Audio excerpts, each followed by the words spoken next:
dirty son of a bitch! I wouldn't make it a habit calling me that, son.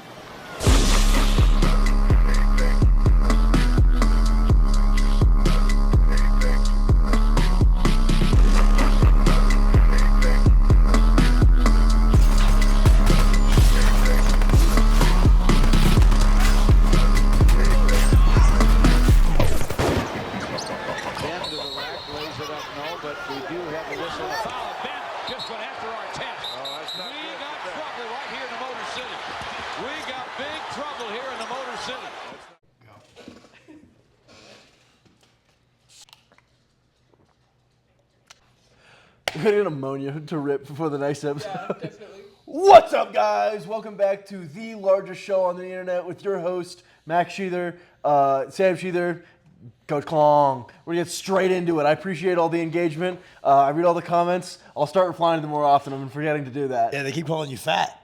Oh, fuck you, Boo guy. I do not look like fucking Majin Boo, you asshole. This ruined my week. We haven't done general training updates in a little while. I don't want to do them too often just because, we've been training for 10 years. They're pretty stale. But every once in a while, we have thoughts on training. So, Kirsten.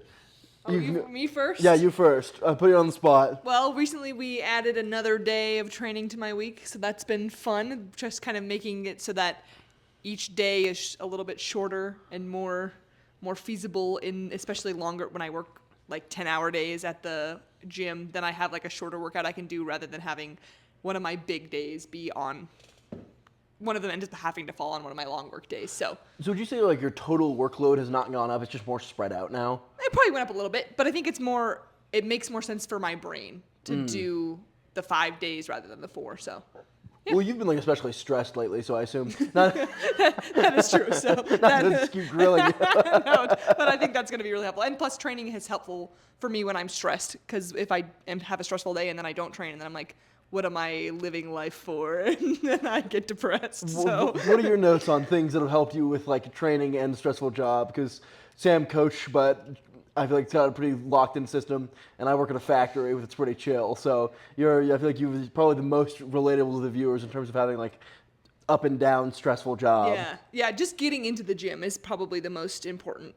So knowing what you need to get done to have a productive session. So like if you have a time crunch or you're super fatigued, you can go in and be like, okay, I'm gonna be able to walk out of this session feeling like I did a good job and I had a good productive session. Like be able to identify like the bare minimums of like I did hit these 3 things if nothing else. Definitely. But then also knowing you can't just hit the bare minimums forever. Eventually you have to, if it can't go on, for example, if you're toast by Friday, maybe don't have a big training day on Friday if you're always going to miss your accessories on that day. Maybe put a small day there so then you can make sure you're not always missing your bits and pieces on that certain day. Yeah. Well, that kind of ties into, I don't know, did we talk about it on here? Like Candido made a video a while ago. I talked to Adam about the same idea. That's like such a good, clean observation. When I watched the Candido videos, like that's such a simple thing and such good advice. And he's like, all of the good lifters I know design their training split based on their worst week, not their best week. They say, okay, well, even on my worst week, I can make it in 3 times. Yeah. There's some really strong guys that are on a 3x training split. Yeah. There's some guys, whatever, on my worst week, I can make it in 4 times. And then they build a 4-day training split, and then they make sure that they really give those 4 days a good go, right? They don't say, well, most of the time I can do 5, so I'm going to write a 5-day training split. Yeah. But sometimes I can only do 4, but then I'll figure it out. Yeah. And it's like just conceptually, like Adam was talking about that with some of the people he helps with programming who are like more casual. It was like, no, what can you do on your worst week? I don't mind if it's 1. I don't mind if it's 2. Let's make a plan to account for that. And then your job is to crush those 2. You guys have said that like when you're like first meeting with a client where like people like want to answer higher out of like either wanting to sound dedicated or maybe they just are feeling like that right now, where it's like you answering 5 is very cool, but if it's like you have kids, like results you have are a hard cool. job. Yeah. Doing 2 for 6 months is infinitely more productive than 5 for 3 weeks. Well, and then also for Kirsten, right? We were like, life is better when she's in the gym a little bit more often. But the difference is like, instead of like, oh, well, what can we commit to like days per week wise? Kirsten doesn't have the time right now to commit more time to workouts. So it's like, okay, well, we're going to commit to like crushing a couple of 45-minute workouts. Yeah. Right. And that's you can do that same thing of like, what can you guarantee? We can always find 45 minutes, even on a really long day, to head out into the garage, put on some music, and bust ass for 45 minutes. We can find that. Right. I was just that's a really interesting solution that I normally wouldn't think of. That like I would like lower frequency, but like I don't know. I've had times when I've worked like literal like actual manual labor, and the idea of like I have like a 3-hour session that I need to hit 3 days a week is so much more daunting than being like I just need to come in and get 45 minutes worth of stuff done. Yeah, I think that idea of just like 30 minutes on the clock, 2 supersets, like 15 minutes of each, just get after it is a really, really potent idea. Doesn't quite work for like what you and I are doing. We just takes like it's so long to get ready for these sessions that it's better for you to be like, yeah, if we had to be in twice a week, but we're gonna be like long monster sessions. That might make sense for you, but for the average person, the idea of like the 30 minutes on the clock, crush it, and training a little bit more often, they're gonna feel a little bit better. At no point are they completely buried. Yeah, that was something I was surprised when I was learning Sam's system, is that he doesn't like to give optional days if you don't have to. If he'll usually just choose the lower, if you say how many days can you commit to training per week, and someone says 4 or 5, you just pick 4. Or if they say 3 or 4, you pick 3 and you just do 3. And then if you like are 4 months in, they're training super consistently, then you can add a 4th if they still want to. But I thought that was interesting. I would have always thought, oh, well, we'll give them, the 3 days, and then if they're sometimes in 4th, we'll give them an optional day. But I think that it works out really well to just be able to commit fully to the lower number of full days. Yeah, I was gonna say I thought of a solution because I think about training too much. It was one of my old bosses was also like a power lifter and had like the most like hectic schedule of all time. And I was like, what if you just had 5 days of training and it was like just get them done whenever you can. And sometimes that'll take 7 days, sometimes that'll take 10 days. Because there were times where he'd pull a 15-hour shift back to back. Not training at that point is probably the better choice. But I remember you were like, I don't know if I even like that. I have some guys do that, just to be to be clear. Yeah. It depends on like the psych. Honestly, it depends on the psych. I've got some guys where I'm like, I give you the green light. Where like, especially if they're the stronger they are, your old boss, strong enough for this to be pretty relevant. Yeah. Whereas like when guys are a little bit weaker and their sessions don't provide this big stimulus, just rain or shine, auto-regulate downward, but you just need to be getting in and exposing your body to this. Yeah. But then once you're at a certain level of strength, I've got a couple of guys who are like, if the session is going to go better by pushing it tomorrow, push it to tomorrow. It's an asynchronous split. I don't need you to stay lined up like. The stronger people are, especially if they're guys who like to train, if you think you probably shouldn't train today, if that's crossed your mind, you should train. Like Justin. If Justin's like, I think maybe I shouldn't train today, I was like, then don't go. Yeah. Like you want to train, you're a motivated guy, you're really strong. If doing it tomorrow makes that go from a shit session to a good session, do it tomorrow. Especially if we're not trying to line up with a contest. Yeah, like I feel like me and you have figured out like bare minimuming workouts before. Where like if I slept bad 3 nights in a row or something, or like I'm just like end of strength phase and I'm just burnt. Where it's like I'm coming in for a bench session, I'm doing my bench work, I'm going through the motions on 2 of the things that I feel like are good for shoulder health. Yeah. I might do 1 hard accessory and then leave. Like I've just like gone in and been like, Sam, I need to sandbag this one, and you're like, yeah, of course. Well, there's a world in which at your current strength, we take a slightly different approach. Like we keep you in the gym 5 days a week because we're gym rats and we like being in the gym. Yeah. But there's a big argument you could make for you being in the gym 4x now. For sure. And then it could start looking more asynchronous, where instead of doing those kind of bare minimum workouts, I'm just like, just wait till tomorrow and do a good workout. See, it's very funny because like just immediately I'm like, I fucking hate that idea. Exactly, right? And that's why like I really just kind of suss out with the person. Whereas like some people would rather just wait till tomorrow and then crush it. Yeah. Like the idea of doing a workout that's down in performance bothers them way more than their schedule being like thrown off, right? In my mind, I'm like, I just get my recovery variables and like eat the fact that like whatever, every once in a while I have to like, damn, I'm not gonna like, this is not gonna be a beastly workout. One, I'm pretty good at like if I'm out in the garage and like I'm not doing anything impressive today. Yeah. I can find a lot of meaning in like the different objective of like just like, geez, okay, not PR on a log press today, but let's say the latter bit of my workout calls for back and buys. That's an auto-regulated bodybuilding workout. I can always cross that. There's no failing. The failing would just be being a bitch and not working hard enough to create a growth stimulus. Yeah. Right? Like, don't leave with a even pump. if it's a 30-pound dumbbell for my curls, like if I'm like horribly weak, if I got real close to failure for X number of times that I've got written down, I've succeeded. Yeah. So then I can come away from it like, yeah, I still had a good workout, right? Like I did something that prompts me getting better.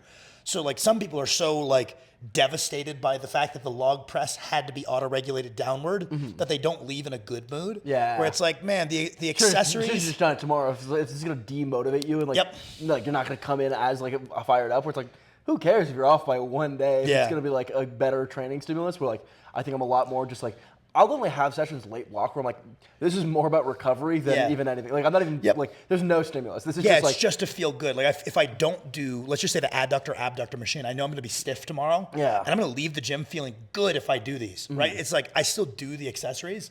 And you and I always say like, you can always leave the gym on a good note. Like we could fail like the main deadlift. Yeah. And like we always are like, you know, pout for 5 minutes. 15 like, for me. Yeah, come around to the fact that like, well, this shit isn't random. I failed because I did not prepare thoroughly enough. Whether it's like, oh, I've been going to bed too late, or I was slacking on my improv meals. I was mailing in my fucking hamstring work. I knew I should have done that, right? Yep. But you're like, okay, it's not random. What am I upset about? I'm willing to fix these things. Yep. So you're just like extra motivated. And we always do the same thing, which is just go nuclear. better destroy my abs and back today or whatever. Exactly, like the the tier road 3 rebuild starts now. We're just gonna go absolutely nuts bonkers on the tier 3 bodybuilding stuff, and then you're like, that was a pretty good workout, and you're like almost forgot about the fail because you're like so motivated. You're like, I'm gonna fucking crush that 800 next time, and like I think you could always leave on a good note. But before I forget, I was gonna have one more question for you there, Coach Klong. One thing I'm excited for on your behalf is as you're taking on more online clients and like your percentage of work shifts, like you kind of have 3 jobs right now, right? You're a physical therapist assistant, you are a personal trainer, right? Which is like an in-person job, and then you're an online coach, right? Shout out, the GOAT. And we're like trying to move more eggs into that online coach basket to kind of do what I do under our umbrella, right? And one thing I'm like really excited for you is to have a little bit more time and mental resources to commit towards your training. Because I always like the idea of a coach being their own body of work, right? Like we talked about it on last episode of like, yeah, there are coaches that like all of their eggs are in the, I care about my athletes' results. I'm not even that serious as a lifter myself. And that frees up more. I like walking the walk. I like the people that I attract by walking the walk. It's just my approach. Honestly, I have no disdain at all. Like some of the best, a lot of the coaches better than me don't lift seriously and are better because they don't lift seriously. But I like that, right? And I've thought for a while, I was like, oh man, if Kirsten had more time to like hunker down into her sessions and experiment in the gym and find like the defined details of like how to write a really balanced session, it would be better and better. Is that something you're really looking forward to, is just having the time to hunker into like longer, more detail-oriented sessions rather than having to like stick to that, all right, 45 minutes on the clock, I got to get back inside and start working? Yeah, definitely. I mean, I feel like I'm still able to experiment a little bit right now, especially more on the bodybuilding side of things. Like I'm experimenting with my back work right now because my back has historically been a weak point. And so I still am able to experiment a little bit, but it'll be fun to kind of be able to put more thought into it outside of the time that I'm in the gym. Because that's something I noticed that Sam and Max do really well, is that they're always thinking about their training, and Sam is also simultaneously always thinking about like strategies for coaching and for his training. So that's like what most of your brain power, I feel like, in a day goes into, whereas mine is like kind of split across those 3 baskets right now. So I think having the time to kind of, think about my training for like X more number of hours a day is going to be really fun. Yeah. But I do feel it is fun to walk the walk and intimately understand the system having done it. Do you know what I mean? Because I feel like I've done your system for 4 years, 5 years. I don't know. Yeah. And so I think I have a really good understanding of going from just doing the system as a early beginner and just like walking through the motions of doing it versus understanding, we talk about that a lot, understanding the point of each session and the point of each phase, and then going from understanding the point to actually executing it properly. So I think, that's a long-winded way to say, I think that'll be really fun to kind of expand that understanding from your system kind of to other systems of training as well. You're kind of like interning under Sam, basically. I've Yeah, seen you guys interact. yeah. Very much. A lot of your coaching work, you're like bouncing stuff off Sam and stuff. And like, Yeah. I've seen you start multiple jobs. Fun fact, I've lived with Sam and Kirsten, so I was in high school. Yeah, sick. The lore drop. Max lived in our closet when he first moved in with us. They were in a frat house, and I lived in their closet. But like, you've kind of been interning under Sam, essentially. Yeah. Do you think that you're like, how do you feel about like gaining confidence and being like, just like making those calls? Because I think you're doing a very good job right now of being like, here's my thought and yours. Because like, you take your work very seriously. Like every job I've seen you do, you definitely try and get very, very proficient at. And I feel like you're more new to online coaching than you are to like, you've done in-person coaching full time for months now. Like half a year, right? Yeah, like 8 or 9 months. Yeah. Yeah, almost a full year. But you're now like really hunkering down and getting better at like an online coach. Yeah. Do you feel like you're gaining that like slowly gaining that confidence to just be like, I'm pretty sure this is the right call for this situation? Yeah, what's interesting is it seems like the better you know an athlete, the better you can do for them. So that's all to say. I'm surprised at how much more individual based it is, if that makes sense. Because obviously everyone's under the same system. But when I make calls, I feel like my confidence in making a call for someone is based on how long I've been working with them and how well I know them. And how well I know their responses to certain types of training. Like, yeah, for Morgan, for example, I've been coaching her probably the longest out of everyone I'm coaching right now. And for her, I feel really confident that I still run things by Sam, obviously. But, like, if Sam was like, I'm never giving you advice on Morgan again, I'd be like, fine. I could probably get her stronger for, like, the next 5 years. You know what I mean? So that's been interesting. Yeah, and I think also, like, it was a night and day shift. The more in person, like, you know, what they always say is, like, if you want to become an online coach, earn your stripes as a personal trainer, get eyes on a bunch of people, learn how to coach a bunch of different things, learn how to assist people in different goals. And I think Kirsten just seeing, like, oh, everybody I've helped has gotten stronger. Yeah. I'm like building that confidence. Exactly. Like, you know, I'm doing a good job of it. You know, you look around and you're like, I think I'm giving my people better advice than that. I think I'm giving my people like better programs than that. It builds authentic confidence. Yeah, you can see how bad the average personal trainer probably helped too. Yeah, well, I mean, I think if we went to an LA Fitness, Kirsten would have a God complex, right? My God, I'm a genius. Sam, how's your training going? This is a long question. Good, yeah. I'll go quick chats. so that way it doesn't turn into just like a massive thing.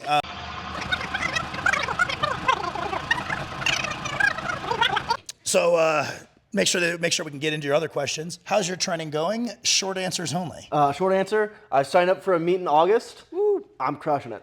Let's go. I'll be so real. Your training is going. We're very early into it. Right? It's going good. All things are a go though, so we just need to. It's all about maintaining momentum right now because it's like. And staying healthy. Those are two things. Also, making sure I can hold on to a deadlift. I walked it by when you guys were plotting and scheming for the meet, and you guys were both like so intense and excited. And I didn't ask because I didn't know when you had signed up for the meet, but I was so excited when I walked by and you guys were like scheming. Was it when we had the piece of paper out? Yeah, we're trying to translate our old 10-week scheme. Yeah. Over to the new big Saturday split because you get half as many touches because you alternate the really challenging squat and deadlift weeks. So we couldn't just use our old progression, but we were trying to like take as much data from what we had done for a decade that was refined, and now we need to refine this new progression. And I'm running the exact same progression as Max, so that way we can kind of dig into it started out and it was really like this basic 10-week, and it got gradually better and better until we really had it sharpened up. Yeah, we had a really it transitioned to do a 12-week for me specifically. But, I feel like we definitely were like operating at a very high level. And like when you were talking, how was it a 12? Remind me, I'm just blanking. Was it that we had extra time in hypertrophy? Yeah. Yeah. That makes sense.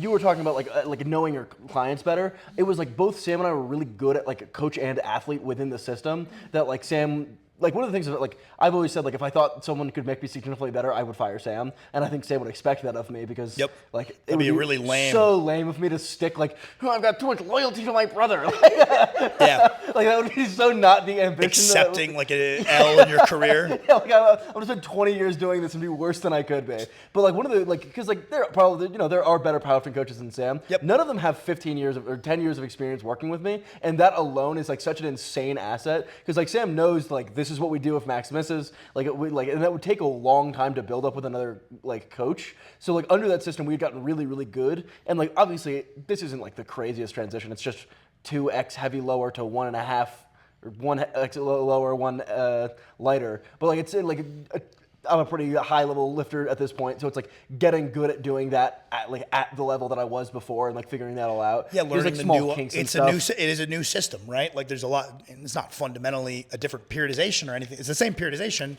but a different system, and you need to learn the nuances of that same system. Of like, when do we send it on lower accessory? When do we leave it in the tank? Where does that kind of fall off in a block? How should I feel at different points on this new system?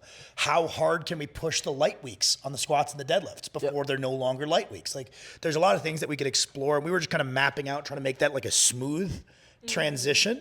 And we were like talking about a couple of different options. And I told Max the same thing I would tell anybody. Like, I'm not going to pretend I have a confidence margin that I don't. And I get why coaches act like that, because it builds a lot of confidence from the athlete. But then you're going to make a wrong call because nobody is operating with the confidence margins that they claim they are. And the athlete's going to be disillusioned. Whereas if I'm like, hey man, I've got an 80%, but if this doesn't work, I have a backup idea. We're going to trial and error.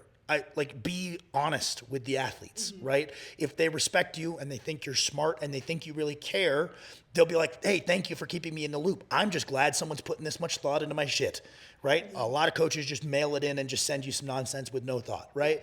I appreciate that. And so like I told Max, I was like, all right, I've laid out 3 different ways we can progress into the strength phase. Like the hypertrophy is set in stone. We've got it pretty sharp, I think. I'm sure there'll be some nuance that Max and I will like. It's part of why I'm running it alongside him. And also I think it's a very appropriate loading scheme for myself because our absolute strengths are kind of similar, right? Like he squats more than me. I deadlift more than him. He squats a lot more than me. But like, I think part In of my that. mind, our deadlifts are like you're 20 pounds ahead of me. 20? Yeah. Yeah, right. You think you're way more than 855 on a stiff Oh, bar? you think peaked? Maybe, yeah.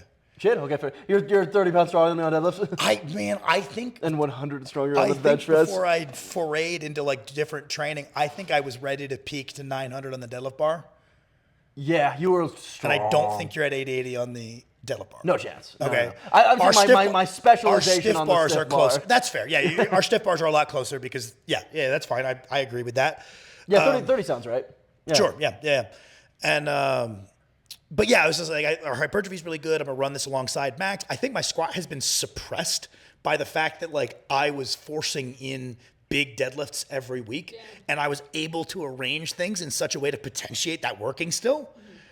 But what suffered was the squat, not the deadlift, because I was trying to force in just a little bit too much work. Yeah. But I like prioritized in such a way that the deadlift kept going up and the squat was forced on the back burner. So freeing up more dedicated work for the squat has been going quite well. I'm hoping to get a little bit closer to Matt. I don't think I'll catch him. I'm not a power lifter. Like I'd be training really badly if I did. It's fucked up, the idea that I'm like, it's going to be hard to catch Sam on bench press. You don't even do it in your sport. Yeah. I'm pretty good at that one. You like ego lifted for one block. I'm pretty good at that one. I've set the margin so far. This is like if I was a strong man and you were a power lifter and I had squatted you by this much. That'd be rough. Yeah. Wait, yeah. So I was like, hey, Max, be honest, we got 3 different ideas. They're all going to work, but we need to try them because I'm sure one of them is better than the other 2. Yeah. And you just give me the feedback of like, that first introduction to singles felt too heavy. That first introduction to singles felt needlessly light, right? Like we need to run through these and go through that same process of sharpening this progression. I'm not going to lie to you and say I know which one's going to be a fit, right? We both need to run through this. Probably by the 3rd time, we'll have that mid-range really smoothed out, just like we're going to have the peak. We already have the peak pretty smoothed out, but it's like that mid-range of the block, that transition period that we need to like get as smooth as we had with the old progression. That's what we were yapping around with a piece of paper. Short answers only. Yep. What athletes from those sports do you feel would succeed in strength sports? Either like just like gifts wise or like the way they approach it, like mindset, or like what were the things that like other athletes would take into lifting that you would be like, that person's gonna be good? This is not an athlete, but people who play RuneScape would probably be Okay.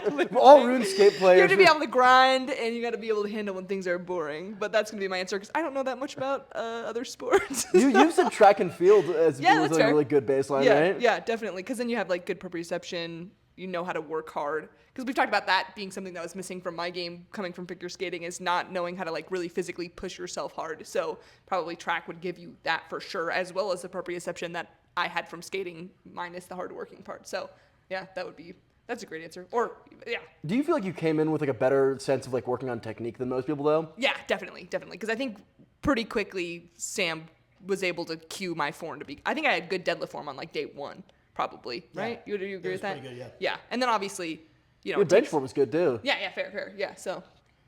When, I told you about this, like there's a distinct skill to improving technique. Almost like there's a skill where like if someone's good at that skill, they could take up something totally dissimilar. Yeah. And the idea of go, analyze, take feedback, go, analyze. Yeah. Right? You learn that or you don't learn that, right? And like Kirsten had that of like you go, you do an axle, you come look at the video.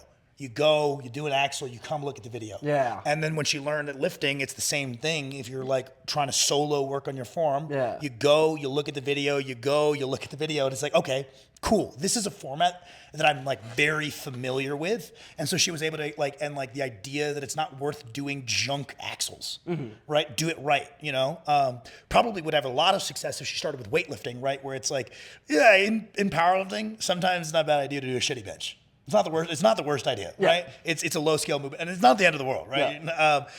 There's no reason to do like a garbage snatch. It's just setting yourself up for a plateau. It also sounds like for the first year, every person I know that like is actually good at weightlifting is just like you shouldn't do anything hard. Yeah, you should get the technique you perfect. should spend an entire year learning how to do this movement at least decently. Because if you're trying to like fast progression it, you will just teach yourself the worst habits that take forever to unlearn. When you didn't learn that until throwing, like which this is a cop out answer, but yeah, throwers would make great strength. Like they're already strength athletes. Yeah. They're already strong. They've already been lifting weights. They're big. They've got big frames, and they're also very technically minded. Yeah, like it's like you got everything. It's like It's like weightlifters and throwers are like, yes, you could take up any other strength sport because you have both.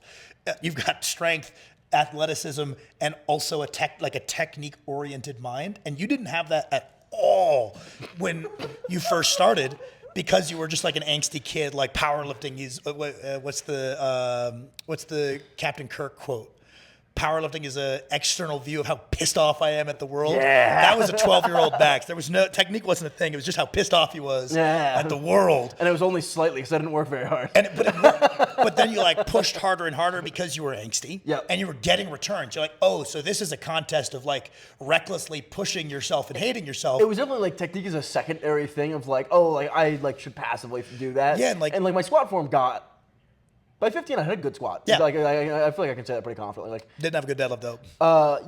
I was definitely like, it's like, you can, this is a tip for the boys. If you spam something really heavy, your body will kind of get good at like working a way around figuring out the lift, and there is some level of technical proficiency to that. Like you get more efficient, but that's not like good mechanical efficiency. Where like my deadlift is infinitely better now, but we had to peel back weight because there was no way to like keep like speed running PRs over and over because like I'd reached the end of a technical model. That is basically the answer, which was sink my hips low, yank the shit out of it, cave my upper back, and then try and squeeze my hips in. Right? I got really good at that, but the ceiling for that was so like low because it was not a good like it was an aggression spaz pull. There's a lot of debate about that online. Is like that. Let's call that like bottom up form, which is like your body gives you feedback at heavy weights how best to lift heavy weights. Yeah. And so they're like, there's no such thing as good form. You need to just lift challenging weights and kind of do or die into. But like you can go down a route that works, and then you hit a limitation. Yeah. Right. Whereas you have the other idea, which is like top down form, which is like there's an ideal way to lift that we determined arbitrarily, and it's not worth deviating from that, right? And of course, it's like programming. There's some amount of top down and some amount of bottom up in anybody that's habitually succeeding, right? Because you see some guys like, there's no such thing as form. My body's just gonna tell me how to lift, and it's like, you just rounded more and more and more and then got hard stuck at a 600 deadlift. I've seen it you think you're a gigabrain genius. There's no such thing as bad position. There's no such thing as bad form. And then you had the hardest plateau at a 600 deadlift, which is fine. And you didn't hurt yourself. You proved your thesis that you could acclimate to those positions. Yeah. But have a little bit of respect for the people who've been doing this for a really long time that we're trying to tell you like, hey, I know in the short term, bothering to keep some amount of pure hinge in your deadlift is harder, but it's going to lead to it works. God damn it. But then you have got the guys who are like, no breakdown ever. I've got great technique. And it's like, yeah, that's a gorgeous 2-plate squat, you 300-pound man. What are you doing? It's very funny. Like in my mind, like one of those like differences is whether or not your cues are to make it move fast and easy versus are your cues to make it the best thing you can do at heavy weights. Because I remember it was like early on, it was like whatever makes 4 plates on my deadlift feel the best is good cueing. Yep. And it was like like learning the fact that like having cues that made 4 plates feel worse sucks. So lame. Led to way more consistent results because it's like I got really good at just speed yanking 4 plates and having it literally feel like there was no resistance. Yep. And having to be like, that is wrong. Like that it is objectively better to have it feel shitty and hard and beltless and slow. Well, do you remember that old Pete Rubish video where he's like, I'm never going to deadlift 900 pounds if I'm thinking about keeping my back flat? Like, shit, you might have. You really might have. Well, and then later down the line, guess what got him up another 50 pounds on his competition max? Yeah. Caring about form. Like it's such a funny like, yeah, form just holds you back, bro thing. And it's like, yes, if you're trying to lift the most you can this month, worrying about form will hold you back. Just listen to your body for how to get her done. Yeah. But it's like for long-term progression, there's God damn it. Like it's such a pseudo-intellectual thing. Just like, no, there's no such thing as good form ever, period. In no other sport does someone think that. Right? Like, where are the high-level sprinters that are like, good technique doesn't exist? When you morphed as an athlete when you threw, and it's not because, throwing just made you so coordinated. It's that it was thrust in your face that like, all right, well, I'm throwing as hard as I can. It's not going further. Yeah. The only way to get it to go further, because you were already strong, and you were already throwing it like, kind of, not really, but kind of far, just by being strong. You're like, well, I can't throw any harder than this. I'm yelling during the throw. I get an extra 2 feet out of the yell. Okay, the only way to do this is to like refer to what people are better doing, like, and that like film, repeat.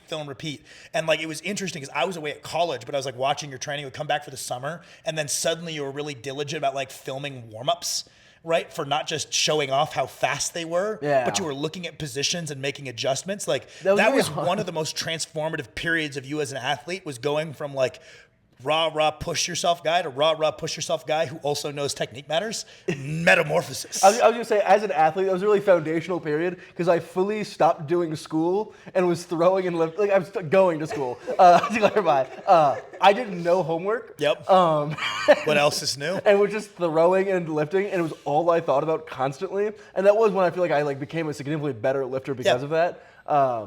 Answers to people who would do well in lifting. Yep. I think all the lame answers are like Shaquille O'Neal. Yep. Probably be pretty good at strongman. Hot take. Lasha, Joe Kovacs, all would be good. But I do think like I don't know, like you guys said, like the approaching like having a more technical minded / someone who knows how to try hard. The base to like transition is so much bigger. Yep. And like I feel like you could do a lot of sports, and all of them would have like pretty meaningful carryover. Yep. Like I don't know if there's any like people talk about like what's the best base, and it's kind of just like being like trying hard at something beforehand is really helpful. Yeah, being a good athlete and understanding like, okay, good athletes recover. Good athletes think about their sport a lot in not a neurotic way, but a productive way. Yeah. Like it just occupies a lot of your thoughts without anxiety attached to it. Be coachable. Like there's so many things that are like good athletes are good athletes. Yeah. Regardless of the sport, and that's why people can sometimes transition so well between sports, is like, okay, all the specifics need to be swapped out, but the framework of what's a good athlete is kind of the same stuff. And like people coming to me with a different sporting background, like you could tell if someone was like, oh, I was a good lacrosse player, and it's pretty quick. You can parse pretty quickly whether they were just someone who is naturally gifted at lacrosse or if they were a good athlete who learned lacrosse. Yeah. Because the guy who is just good at lacrosse doesn't seem to have that much of a head start at all in the lifting because he was never coachable for that either. I was gonna say there's like certain people where it's like you are a swimmer, like that's all. Like you're like it's almost you're not even an athlete. Where it's like all you like you don't give a shit about anything else, and like you don't seem to like mesh well. It's like sports psychology way with any other form of like work. Yep. And then there's people where I'm just like, yeah, you could do literally anything and you'd probably succeed. Just like the way you think. Yeah. We've talked about like how much of like proprioception is like just like you were born with a gift versus the way you think is infinitely more productive, and like you can teach yourself to think about technique in way more sustainable and like more developable Yep. able to be developed. All right, so I've got one that I think is a kind of a decent answer. Okay. Michael Chandler. He's already strong. This also answers my question, which was going to be the person who wrote in the comment section. Thank you. Yeah. Also, people who have been DMing me. Also, thank you.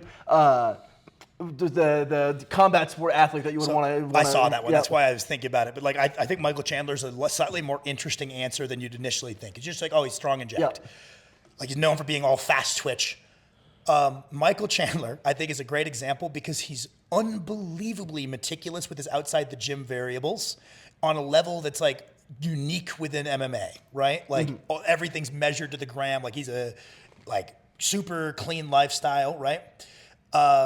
Clearly he's already invested in S&C and has over-invested in S&C. And clearly how his mind works is preparing for a fight is the details of the physicality, where it's like his conditioning program is he trains hard as shit. He stretches a bunch. He's like he's super coordinated. He's fast twitch. And he's like, strength, explosiveness. Let me prepare all of these qualities. And he doesn't seem to have the greatest mind for the actual technique of fighting.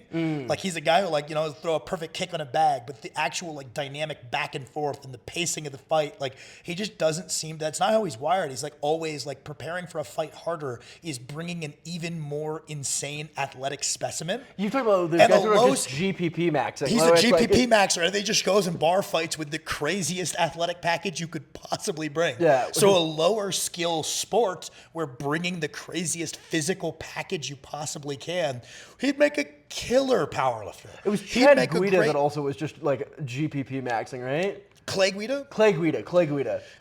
I don't remember. Maybe I was saying that where it's just like insanely good shape. Maybe He's not. just doing like hard CrossFit workouts constantly, just coming in as like the most freakish athlete of all Potentially, time. and like Michael Chandler to the umpteenth degree, so strong. Like, of course, some like good athletes are good athletes. Like, I'm sure Volkanovski would make the best 165 powerlifter we've ever seen, right? Like, he's naturally a very strong guy. He's got a weird powerlifter-esque short guy with long arm build. Be a good 74 kilo. You know it. Kajel 2.0, which is not how you say his name, as I've been pointed out. No, it's Kajel. But yeah, someone like him, like would Kajel Backland.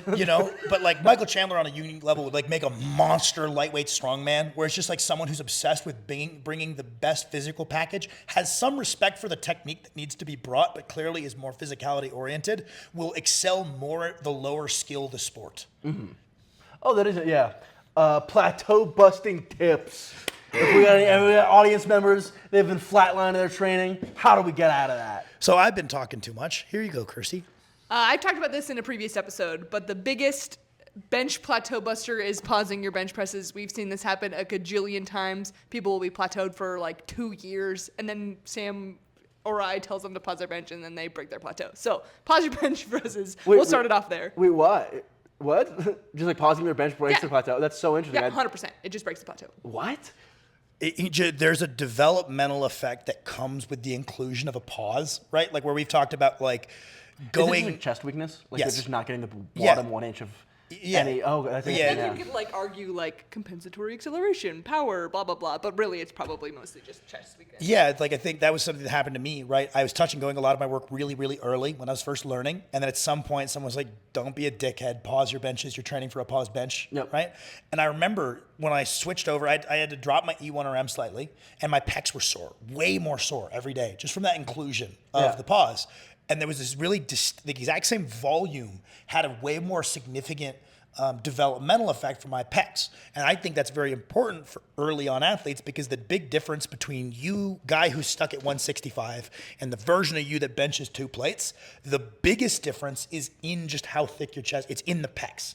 Whereas the difference between sometimes you who benches 405 and you who benches 200 kilos, a lot of the time you'll hear guys say the difference is in the triceps, because you already have these big pecs from all the volume you did to get to 405. Yeah. Just benching, your pecs are pretty fried. Where can we fill up some extra volume? You hear a lot like the stronger the absolute weight, the more historically you've heard, it's all about the triceps, bro. And it's like, yeah, you already have a 4-inch thick pec. Yeah. Like, that the average Like guy... every beginner starts with such a horribly weak chest because they've never done anything. I know, and it's like the worst advice is you got these guys who just have no pecs at all being told, it's the triceps, bro. It's like, watch your bench. Yeah. There's a reason bodybuilders call it a chest section. It matters, right? Like, it's like a quip remnants of saying triceps only.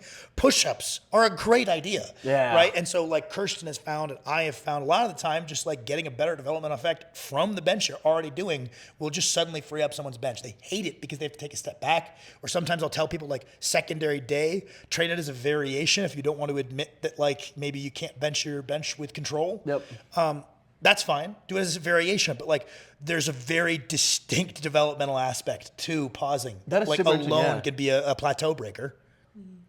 What are the plateau breakers you got, Kirsten?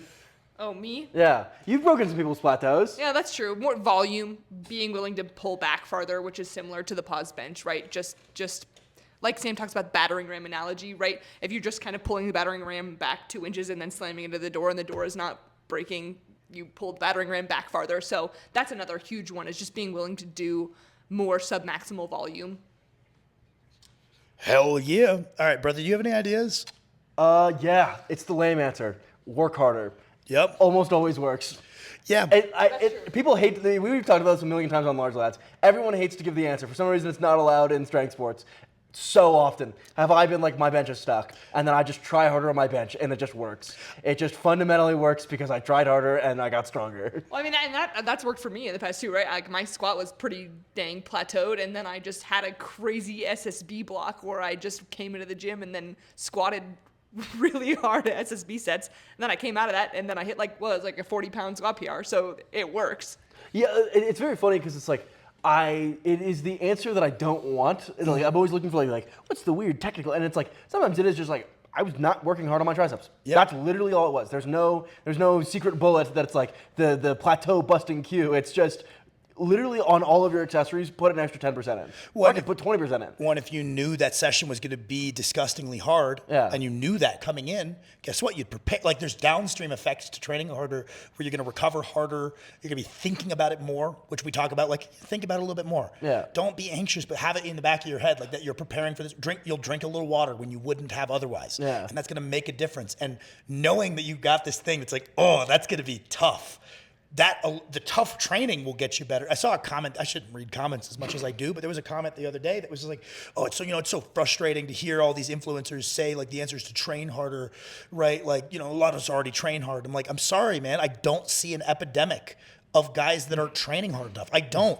You might. I don't know. We've got a powerlifting gyms for 15 years. But we know we've met some of them. We've met actually a couple of guys who it's like, oh fuck, man, you're doing all of the right You're things. training Like, too hard, or you're training plenty hard. Yeah. You're just organizing it poorly, which is Yeah. why there's always room for this information of like how to organize things. Yeah. But the base is effort, and that'll get you better and better and better. And then you'll run into the effort guy plateau. Right? Where there's Which is always pretty far. It's pretty far. It's a lot further than people think. There's always the effort guy plateau. Where it's like, okay, now we need to start getting a little bit smarter with form and maybe like organizing things a little. Like there's things that you need to do to beat the effort guy plateau. Yeah. Well, let's get to the effort guy plateau. Like let's start making our way towards that first. And I've run into, like, I'm not like, this commenter might be one of those guys and like might have this very legitimate point of frustration. Yeah. Of like everybody's telling me to work harder, and it's like, trust me, I'm working hard. I know. Especially if you're like the guy who's like going to the gym and you're like, I am working harder than everyone I know. Yep, and Like, he's I'm like, going to a I see powerlifting the gym and I gym. see everyone. And it's like, I literally go to 0 RR on everything. And it's like, okay, yeah, you might need to just organize. You're the guy who does need organization. Or you instead. maybe need to improve your diet, right? Like, so that's fine. That guy might, like, very possibly is one of those guys. Like, is just frustrated to be giving advice that doesn't relate to him.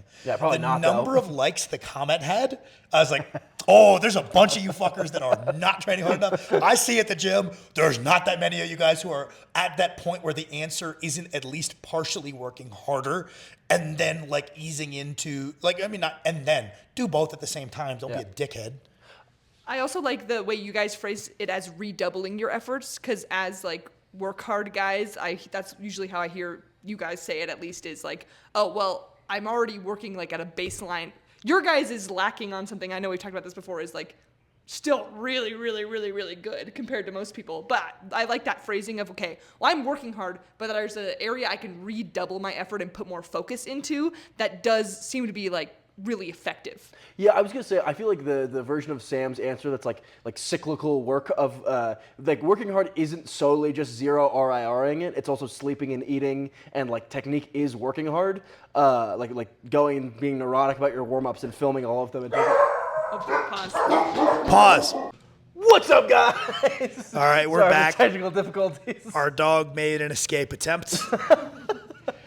But we are back. So I don't exactly know where I left off, but I knew it was towards the end of a question. But we have 2 questions left. So we'll jump into the last 2 questions. Quick one, main one. Quick one. What are areas that you think are like overthinking, like someone like thinking about what thing too much, versus like what's an area that someone should put more of their thoughts into? Because we've talked about like there are areas that like someone spending all day thinking about is like almost inherently counterproductive. Do you need a sec to think? Yeah. So I've already said it a couple times in this episode, so clearly it's been something that's been on my mind. Yep. Is like it's not the thinking about it that's necessarily the problem. It's the anxiety that comes with it, right? Like me and Kirsten were listening to an audiobook that was like, oh, people think that anxiety is their secret weapon to get stuff done. It's what keeps me sharp. It's like, well, that clearly isn't true because you're least productive when you're really anxious. You kind of just get stun locked. Yeah. And you get a lot more done when you have a directive in mind without the anxiety tied to it. So no, it's purely a bad thing. It isn't this weapon, right? Not to be confused with stress, which like a certain amount of stress is good and necessary, but anxiety not necessarily.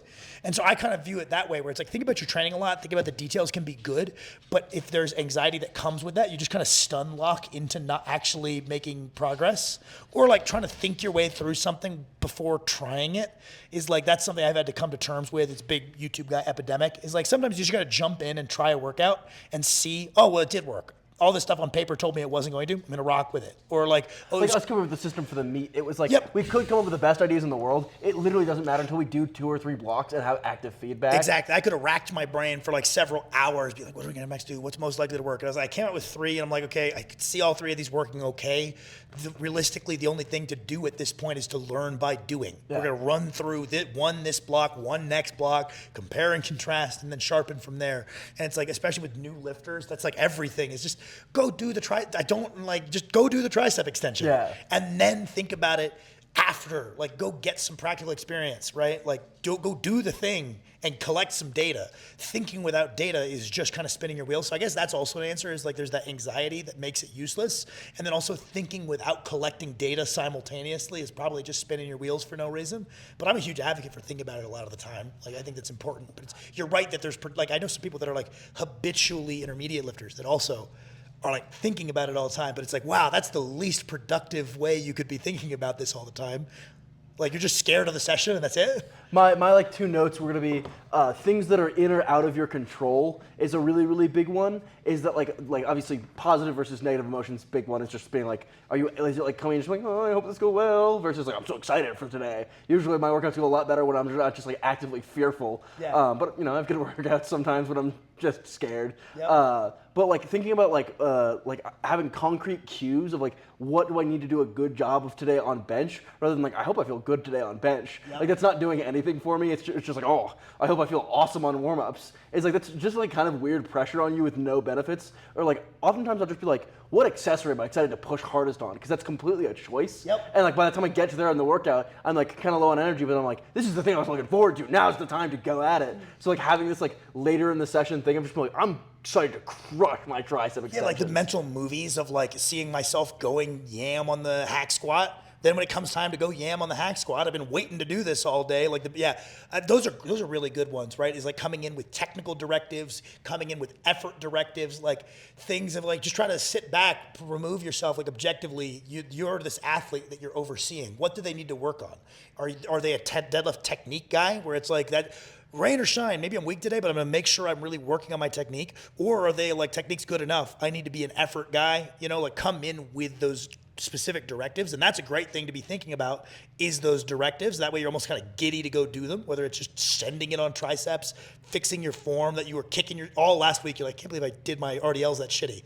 Gonna fix them this week, right? Like that's a good thing to be beating yourself about, because then you get to it and you're like, finally, I get redemption on those ugly fucking RDL. This is something that I did. I was like, finally, I get redemption. I get to do these correctly. Thank God. Yeah, it goes along with like the whole thing we've been on for a couple of weeks of like knowing the point of the session, and like that's the thing you should be thinking about, because like obviously a hypertrophy workout, I will sometimes think about it all day, like, damn, I gotta get through this. What a bad mindset. I'll like catch myself doing that. I'll be like going in and like, all right, I just gotta make my way through this why? What? Do a good job, you fucking loser. Yeah. Like, I was just like, why am I doing this? And like the thing with like a heavy session is sometimes you're like, oh, I hope this goes well. And that's never my best sessions. My best sessions, I'm always going in like, this is what I want to feel like. These are the tempo that I want to do. Like I have all these things that I'm like, these are the things I want to do a really good job Well, of. I noticed you were doing that too often, right? When I was like starting to come, like when you started doing your big Saturdays in the garage, I was like, oh, Max is not in the right state, like a big percentage of the time. Yeah. Where he's like, fuck, I need to fix it. Fuck, it's gonna go bad if I don't fix it by the Yeah, time I get to. yeah. Oh, my technique's off today, and I was like, have fun, like.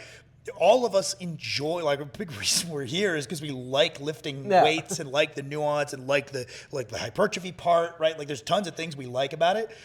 Like it, right? So I saw a TikTok the other day of someone being like, the thing I'll tell you that every other influencer's lying to you about, we all hate going to the gym.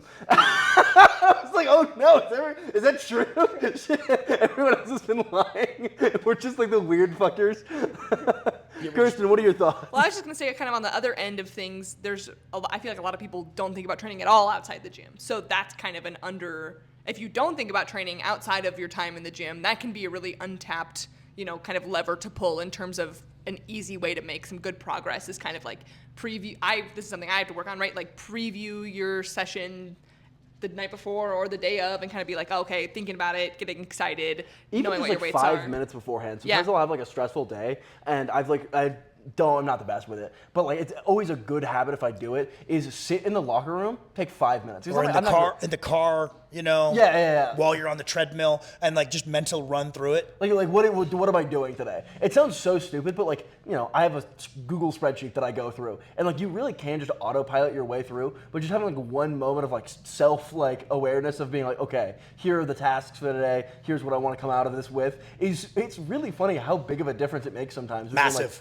Like I got a kind of shitty workout versus a pretty good workout. Workouts where I haven't run through it in my head before and suck dick. They're terrible. It's very funny. I had I texted you the other day that I was like, brother, warming up, completely realized that I was just zoned out and not trying. Or I got to my first working set and I was like, that was horrible. Yeah. And then I was just like, I'm just gonna try and do all my techniques harder. Yep. Because in my mind I was already Be doing mentally them. present. I was already doing all my techniques, and I was like, I can just do them harder. That's probably a big part of why sleep is so important for everyone, right? Is like you can really especially if you just had one bad night, you can sack up, have some caffeine, and you can push yourself, and you can actually perform pretty well. Yeah. But the chance that you're not mentally present goes up. Like I think that it almost hurt. Like bad sleep. Like Kirsten sees this, where it's like I can still be pretty strong, but the chance that I'm going through the motions is exponentially higher. It was like way more of a. Whereas if you had a great night of sleep, choose. you're like the chance that you are mentally present is way higher, and that's like the big difference.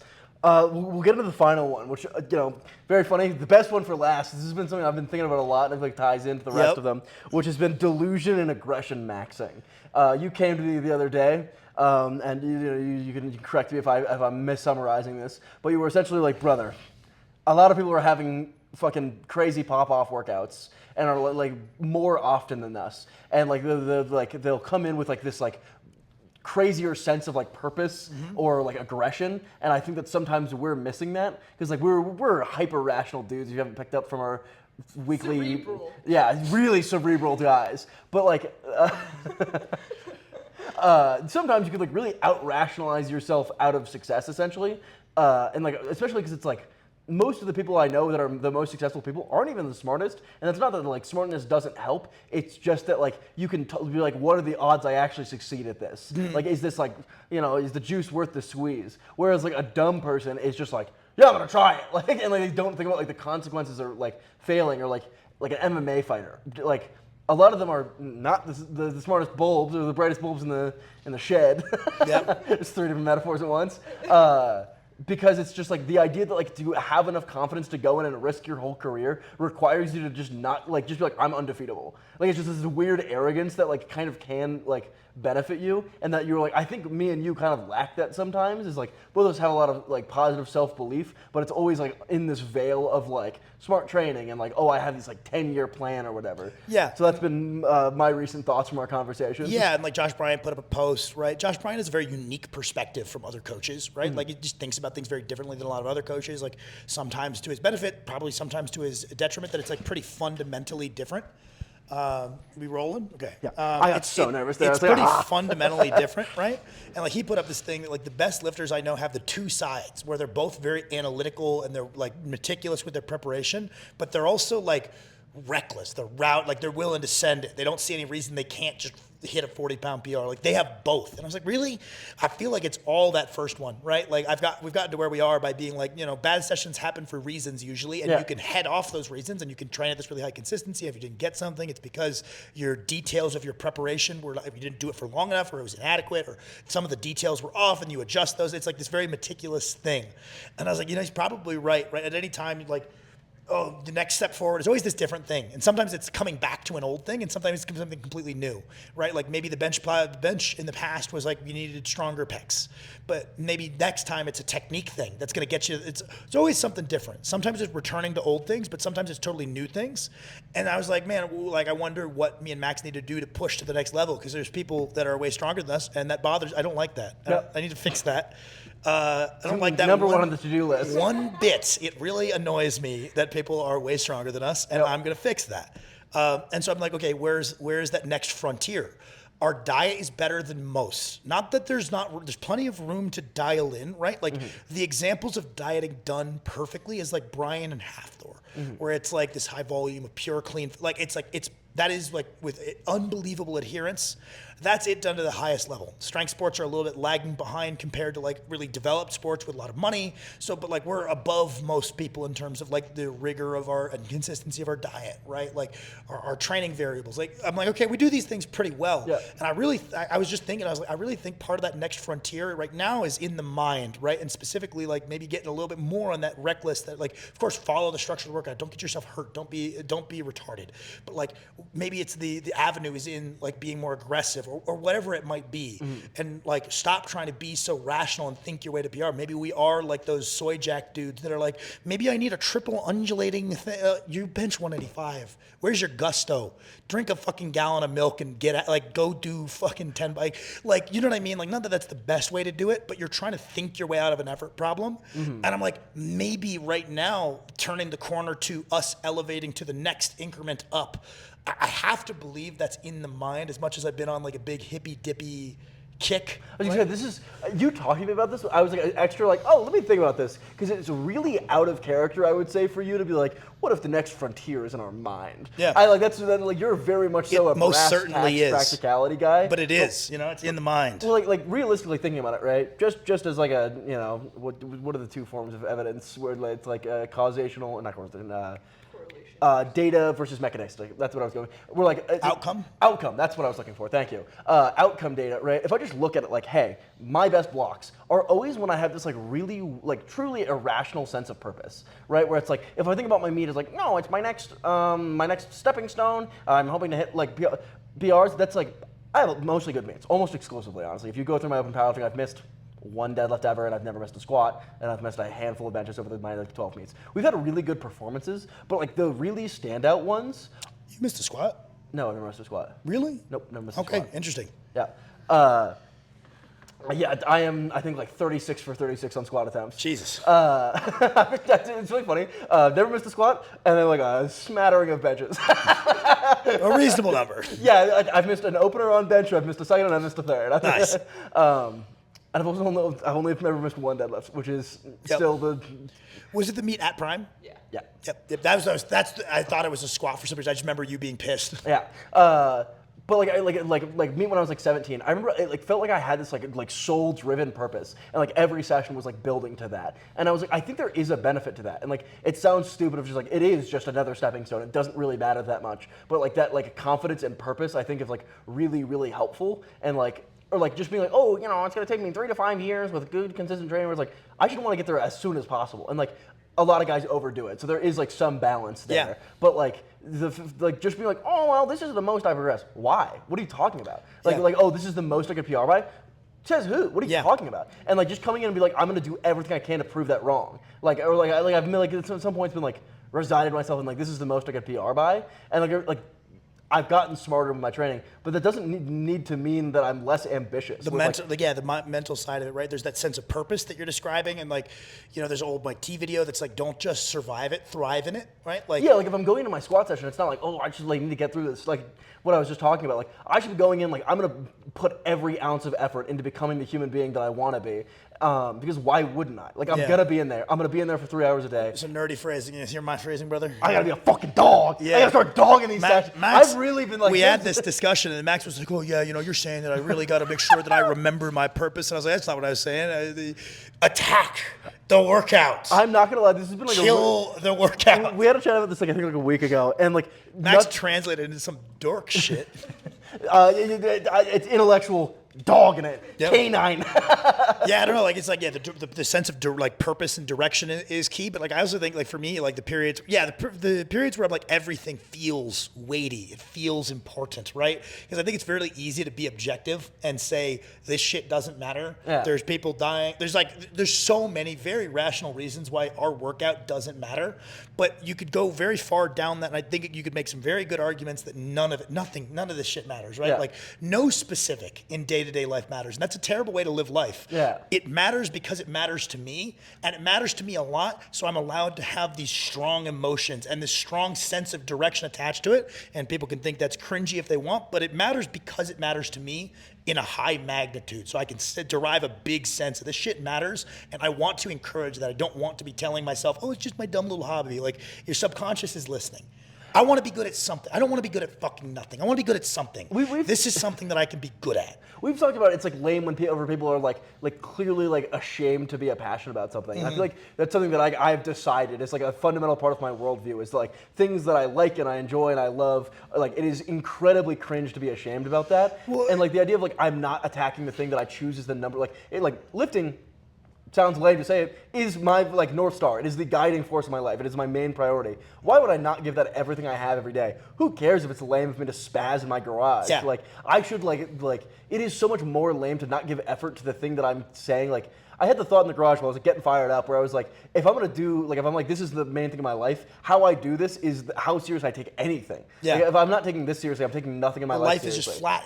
If it, like life is just gonna be horrible and flat. If you're just like even like this may just my cringe. And I get that it's a likable character, this guy that works really hard and is still so humble that he's like, yeah, this is just my little hobby. It doesn't matter that much. There's something that people find very likable about that. Yeah. And that's good to it's good to be likable. But like I also think about the quality of the life of that person, right? Like there's an archetype of person that's like a wonderful, amazing person. They work hard and everybody's like, this guy's the man. And everybody knows it except for them. People love that kind of guy. They're like, oh, he's the best. And Cedric McMillan, if you guys follow bodybuilding, was a good example of everybody thought this guy was great except for Cedric. It's just always, he thought he wasn't very like all that much. And people thought it was awesome that someone could be that cool and just think they're just a regular person, like be down on themselves, right? And it's great to be that likable character, but it's miserable for him, right? And like, I don't want to be that person, right? I want to have I think my hobby matters.